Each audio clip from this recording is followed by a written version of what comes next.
All right, so we are going to take a look right now at the moon in Gemini. So that's basically the next couple of days up until Thursday, I think. So just taking a look at what sort of energy the moon is bringing. And oops. All right, so let's see what we got. So the root card is the Six of Cups. The main card is the Lovers. All right. So the Six of Cups is remembering the way things used to be, replaying old stories. And, this is like warm and fuzzy memories. But with the six, it's important to remember that the memories don't necessarily reflect what actually happened. Just like here with, the puppet show of the devil and the holy person, we'll say. So the real event was probably less dramatic and clear cut, but it's remembering old things. So then we have the Lovers, which talks about current decisions being made and where the energy is going as far as commitment in this moment. So here the moon is blowing the blessing. So let's just take a look and see what the blessing is brought by the Gemini moon. And we get the Six of Wands. So this is talking about recognition of work that has been done and like inner work, like coming out of the cocoon and actually having people see all the shit that you've done and appreciate it. I keep looking at the sticks here.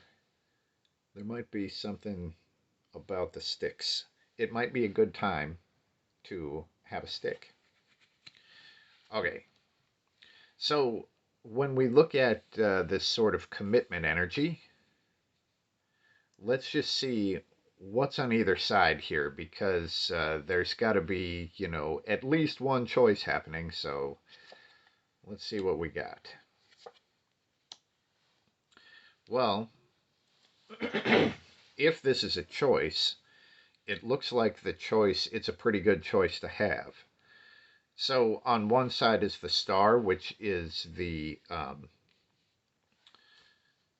prayer being answered, right? So this is the universe harmonizing with your desire, and then the water comes down, and it's this blessing, rejuvenating all of that.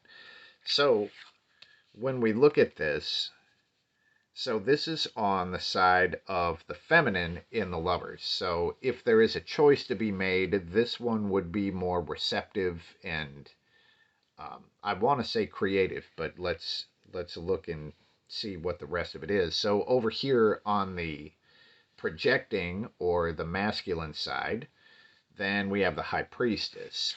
So the high priestess, and I now see that it kind of lines up with the snake too. But the high priestess is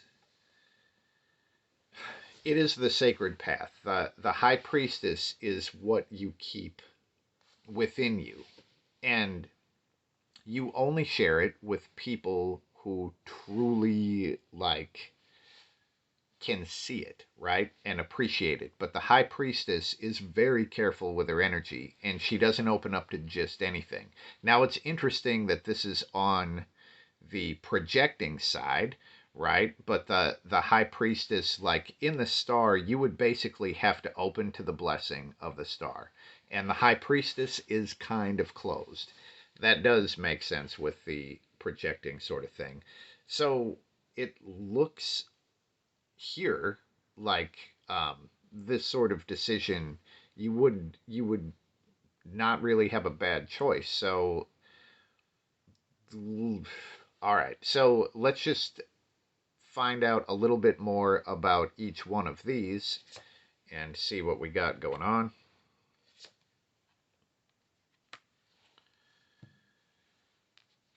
So the star and that sort of blessing.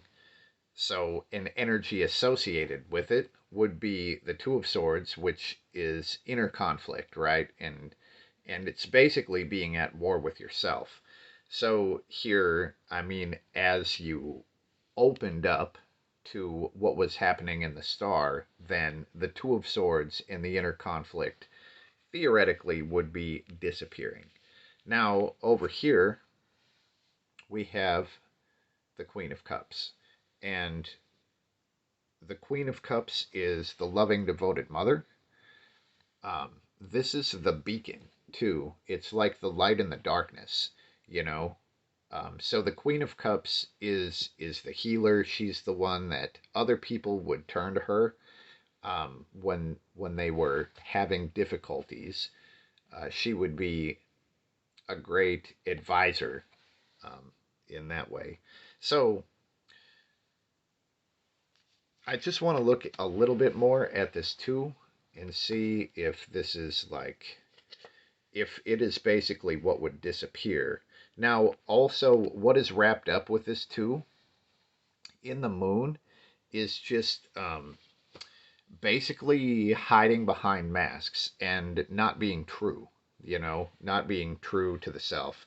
So with the star, it's like in order to get to the star and be receptive, this shit would sort of fall away with the blessing that comes there.